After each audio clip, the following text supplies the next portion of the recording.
नोंथांमोननि थाखाय गोजोनथाव खौरां। क'क्राझार नोगोरनि district institute of education and training एबा डाइटनि साखाथियाव थानाय Gurudev Kalicharan institute of training and मेनेजमेन्टआ आसाम सरकारनि SCVT जों गनायथि मोननाय माखासे ITI कर्स नोंथांमोननो लानानै फैदों।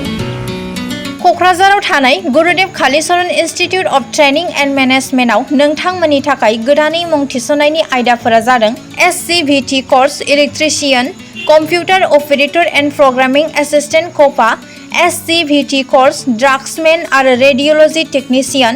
लोगोसे बेफोर डिप्ल'माखौ लाखांनायनि उनाव सरकारि आरो प्राइभेट साख्रि लानायनि सुबिदा दं। जुदि नोंथांमोना बेफोर कर्सनि थाखाय गोदानै मुं थिसननो गोसो दंब्ला थाबैनो सुराद लादो। Gurudev Kalicharan institute of training and मेनेजमेन्टनि नैबे 9864770127 जानबुं नङाव थोंजोङै सुराद लाहरनो हागोन।